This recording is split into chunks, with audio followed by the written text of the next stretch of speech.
of view of the person who was involved in being at the side of the stage making it happen. I think it's a different take on all of this story because that's the difference. Well, there's more. I think there's more to it than that, and I don't want to exhaust anybody because we've been talking for hours. The only thing we have to do is make nuts and bolts and structure interesting enough for them to continue to read. Well, what's ironic, Paul, is that because of the film, and hence people relating to Chip, generally speaking, as an MC around brown acid, he has a visibility most other people don't have, and they may know nothing about his lighting inventions and all the innovation he did that would change the future. So there are some twists and turns in this. If you say Chip Monck in general, as I said to Mick earlier, we were in Bearsville last week and some 55-year-old guy came up just about crying because he was meeting Chip. But his experience of Chip was as the MC, which is right. Completely something that happened the morning of the first day of the festival. Which is happenstance and as Believe me, you're not talking to Bill Hanley. It isn't, only because that gave him a visit. That in combination with his innovation creates an unbelievable story. If it was, I think this is just me.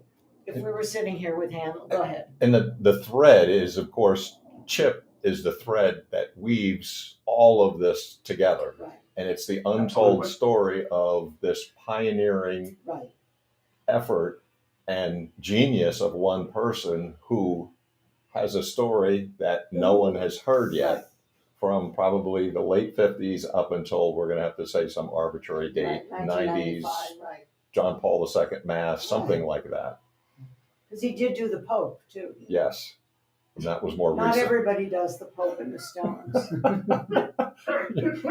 Put on the same bill. Yeah, that would be a show. Well, they're all dressed up. Yeah. Everyone's dressed up. Who opens would be my question. Who opens? Yes, who opens for the Stones and the Pope? That's what I would. She comes down and blesses the event, and then we go. Yeah, very good. Yeah, so I don't want to keep saying we've covered some of this, but we've covered some of this. That's totally okay. I kind of expected that coming into this late, you guys would have already covered a whole bunch of that. So we I'm know just picking up bits that interest. All our jokes already, right. So, and jumping forward a couple of years, I don't know that much about how the Concert for Bangladesh. I didn't even know that Chip was involved in Concert for Bangladesh because the tour it's so much story, but I haven't found anywhere Chip's even mentioned. Oh no, Olivia Harrison knows. I mean, who brought you in there? Was it Alan Klein? Yeah. Right. So it was Alan Klein who had been managing the Stones and briefly managed the Beatles. But what's important also, as a side note, but very important about both Woodstock and Bangladesh, is it was Chip who got Henry Diltz there. And that is just, and Henry, in receiving Lifetime Achievement Awards all over the world, thanks Chip. So he would have come in through Alan Klein, who was managing the Stones, and Bangladesh was 71. Right. So. 71.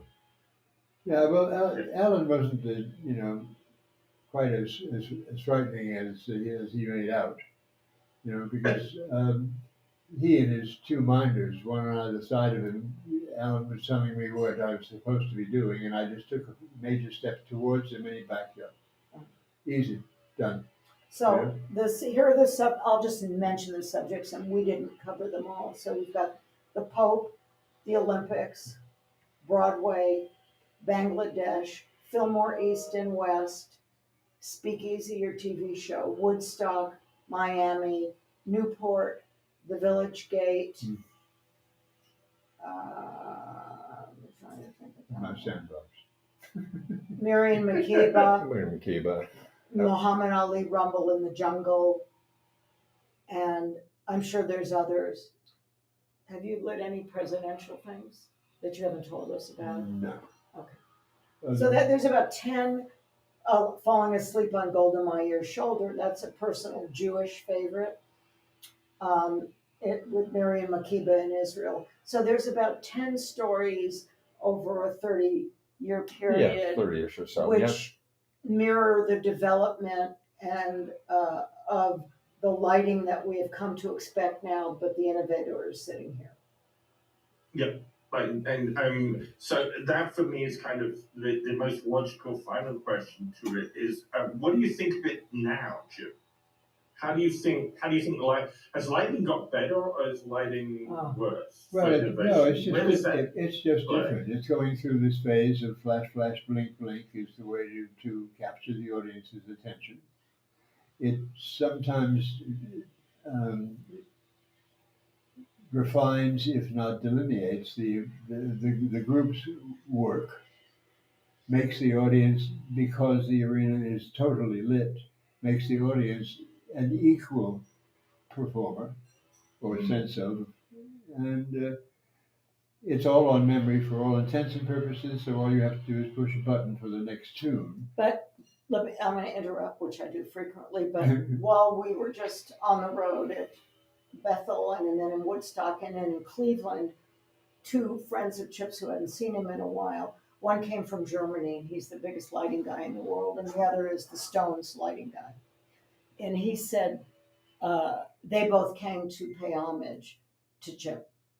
So that's an amazing thing, and we discussed this invention that Chip had.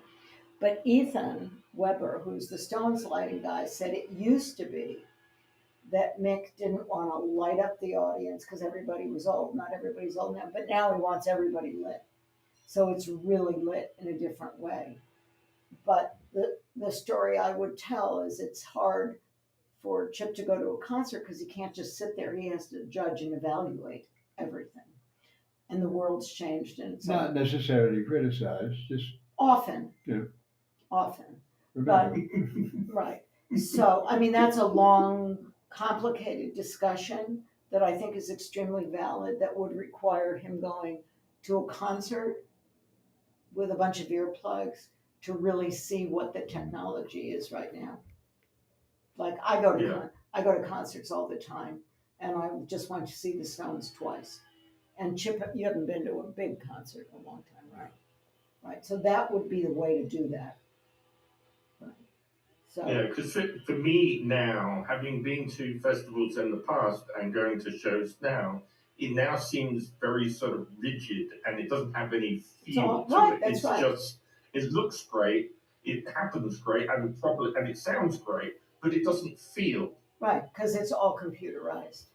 Yeah, and I think it's taken the magic out of it to me. Well, you know, that's something he could talk about for a long, long time. Yes. And I think depending on your age group, your experience, what you've seen, what you've done, if all you know is that people hold up phones during concerts, I'm just deeply offended by that because those people aren't at the concert.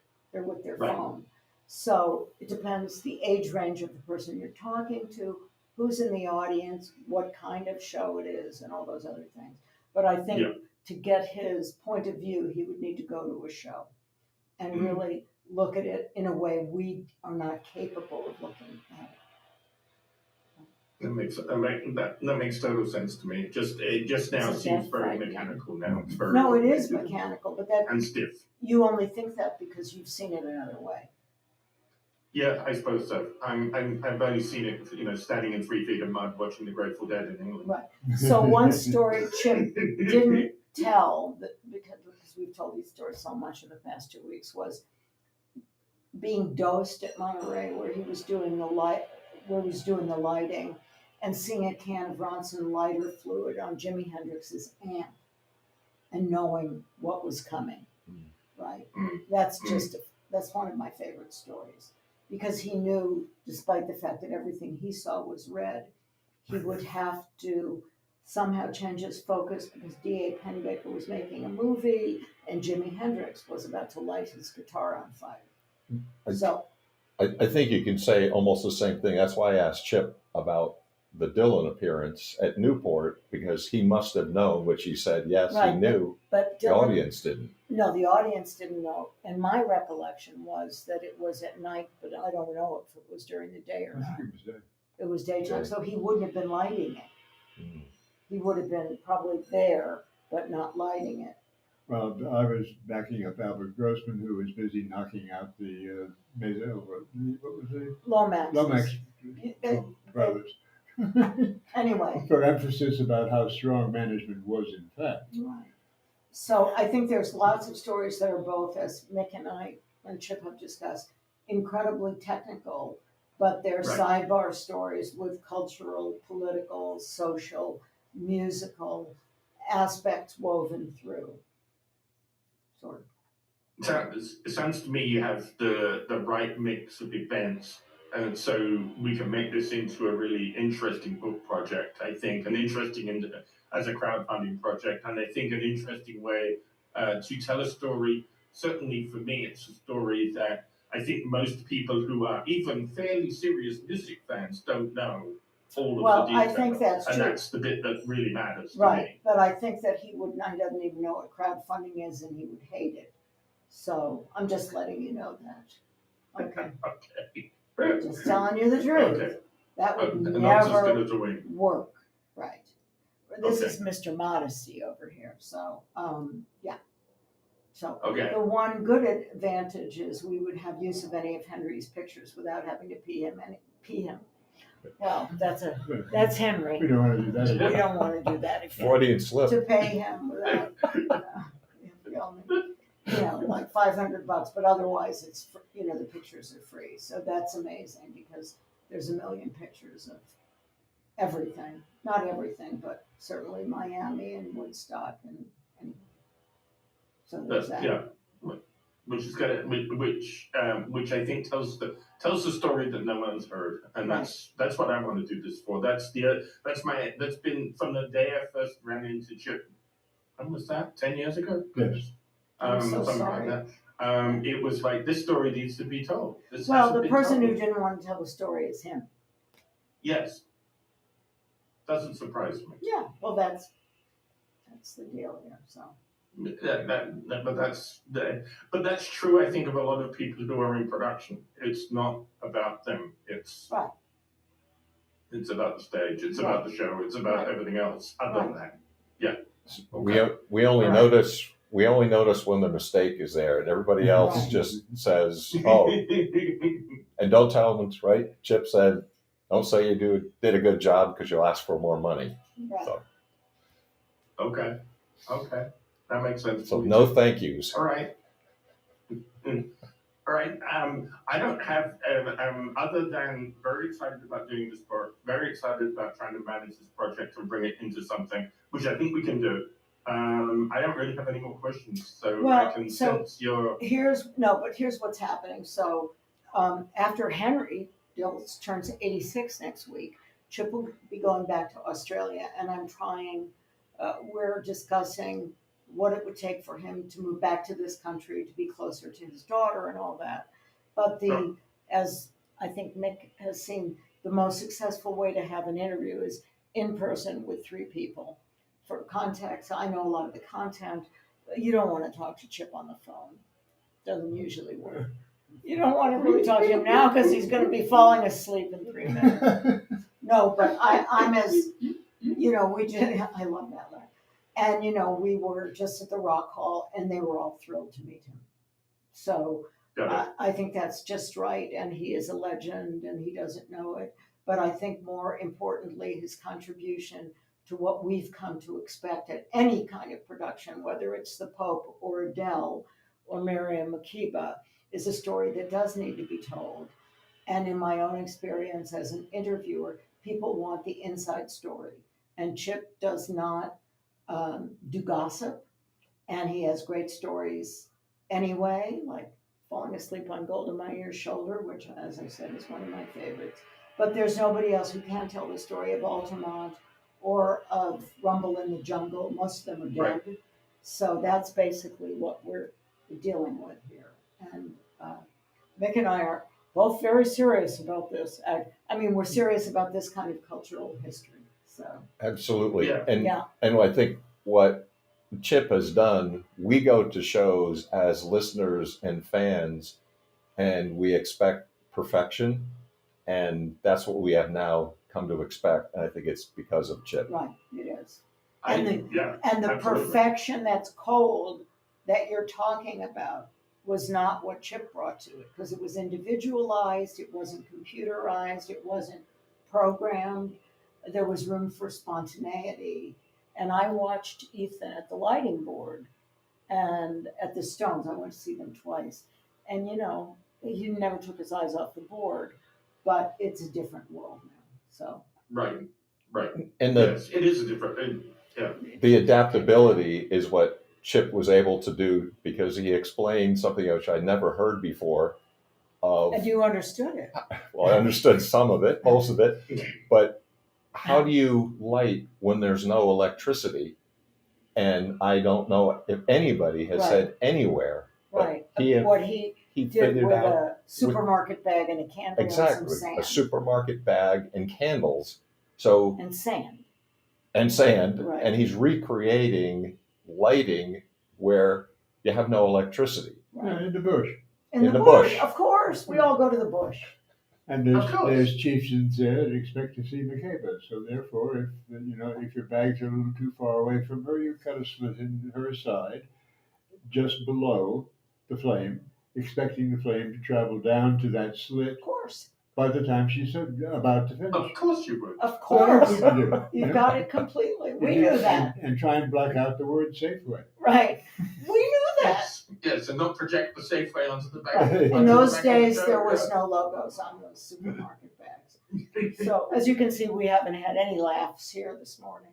Okay. So, I think you guys, just because I see you're tired or something, or maybe we've been talking for weeks and weeks and weeks. And 55 years. Look, the whole thing is really fun. The only thing is, what is the pin configuration that makes this story exciting to somebody who doesn't love nuts and bolts? And now, if you didn't understand him, let me say that in English. How do you tell the technical story to someone who doesn't give a shit? Here's the story that you want to tell. And often it gets to do this. And that's not readable. Not explainable to the public. So or anyone who's sitting next to you, actually. I think there's I think because you've got so many significantly iconic events we can talk about, some of that, the technical side of the story can show up in it without it putting off. So what I've tried to do in the last couple of years is look at what I perceive to be the iconic events and put a through line through them, because that's how they're, Altamont and the Pope, again, all these things, and nobody else was there at all of those. There just wasn't. The Pope was at Altamont? Well, maybe. No, but you have Chip at Altamont and Chip with the Pope. He might not have been a Hell's Angels, though. But, I don't know. You probably don't know that Chip was almost killed at Altamont by a pool cue, but had his teeth knocked out. Anyway, so that sort of the way I've looked at this, as I have of the other people at Woodstock. I will tell you a different Woodstock story in case you think it's only Chip I know about. It's not.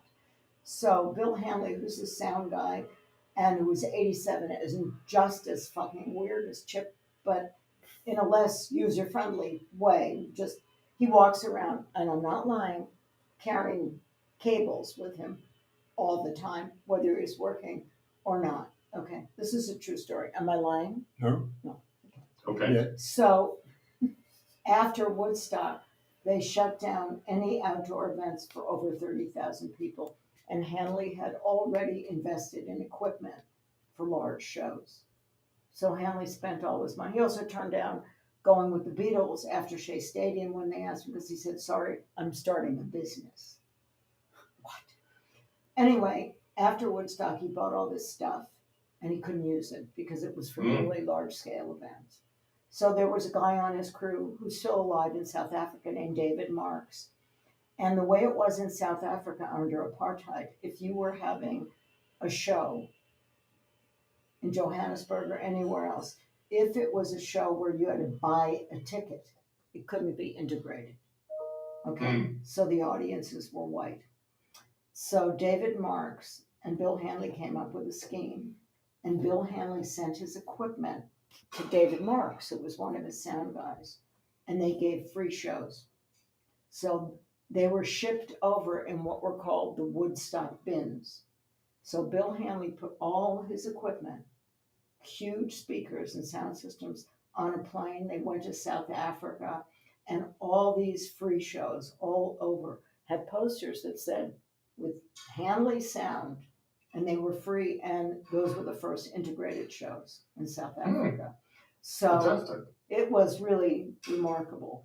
So I would say, in the context in which we're speaking, many of us who worked there at Woodstock and elsewhere came with a lot of different agendas, all for the betterment. Hanley always said, I want to make people hear things better, because he was a roller skater at skating rinks. Okay, you're falling asleep. And the sound sucked on the top of a Buick or something. So in case I just look like I know about him, I'm full of strange and wonderful stories about other people too. So anyway, I think this is a great idea, and you guys should chew it up and think about it. Yeah, ready to go, ready to rock. Ready to rock. Absolutely. Absolutely. No, there's a story here that needs to be told. I There's a think way so. to tell it. I think it's going to be a fascinating book. So I'm excited about trying to put it together, to make it happen. Good. Okay. So we're going to sign off now. Yes. Okay. It's been wonderful, guys. I Yeah. appreciate you. Thank you so much. No, it's been great. Okay. Mwah. Adios.